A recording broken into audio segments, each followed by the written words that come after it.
এমন কিছু জায়গা আছে যেখানে একটা মাত্র ভুল পদক্ষেপই হতে পারে আপনার জীবনের শেষ পদক্ষেপ। কোথাও বাড়ি ফিরতে হলে বেয়ে উঠতে হয় খাড়া পাহাড়, কোথাও আস্ত একটা শহর ভাসছে সমুদ্রের মাঝখানে।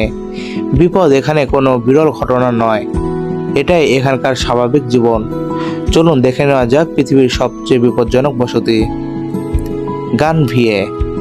পশ্চিম আফ্রিকার লেক নোকুয়ের ঘোলা জলের ওপর ভাসছে আস্ত এক শহর গানভিয়ে। কাদা ভর্তি লেকের তলদেশে হাজার হাজার কাঠের খুঁটি পুঁতে তার উপরে গড়ে তোলা হয়েছে এই জনপদ। এখানে কোনো রাস্তা নেই, এক বাড়ি থেকে অন্য বাড়ি যেতে হয় নৌকায়। বাচ্চারা হাঁটা শেখার আগেই নৌকা চালানো শিখে যায়।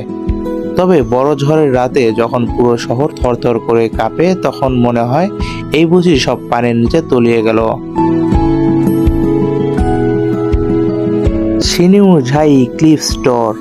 মাটি থেকে বহু উঁচুতে খাড়া পাহাড়ের গায়ে মাঝ আকাশে ঝুলছে ছোট্ট এক কাঠের বাক্স।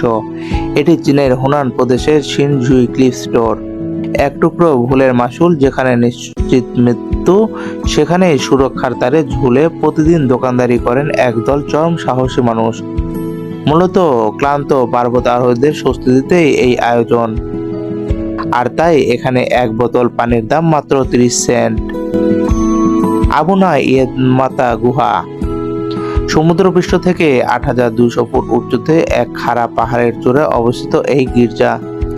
এখানে পৌঁছানোর কোনো সিঁড়ি বা দড়ি নেই, শুধু পাথরের গায়ে ছোট ছোট খাঁজে খালি হাত পা রেখে মৃত্যুর ঝুঁকি নিয়ে খাড়া পাহাড় বেয়ে উপরে উঠতে হবে। ভেতরে আজও সুরক্ষিত আছে ছাগলের চামড়ার লেখা 100 বছরের পুরনো অমূল্য পাণ্ডুলিপি। সানমেনশিয়া। উপর থেকে দেখলে মনে হয় এক বিস্তীর্ণ ফসলের মাঠ, কিন্তু মাটির নিচে এক টুকরো উঁকি দিলেই চমকে উঠতে হয়। সমতল ভূমি থেকে প্রায় 20 ফুট গভীরে খনন করে তৈরি করা হয়েছে আস্ত এক পাতাল শহর। চীনের এই অঞ্চলে এমন বাড়ি আছে প্রায় 1 লাখের উপরে। প্রতিটা বাড়ির মাঝখানে একটি করে ফল গাছ থাকে, যাতে রাতের আঁধারে কেউ ভুল করে গর্তে পড়ে না যায়। লংইয়ারবিয়েন। এমন এক শহর যেখানে মানুষের চেয়ে মেরু ভালুকের সংখ্যাই বেশি। এখানে 3000 ভালুকের বিপরীতে মানুষ মাত্র 24 জন।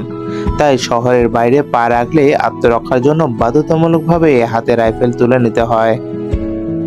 এই শহরের একটানা 4 মাস যেমন দিন থাকে, তেমনি বছরে বাকি 4 মাস থাকে ঘুটঘুটে অন্ধকার।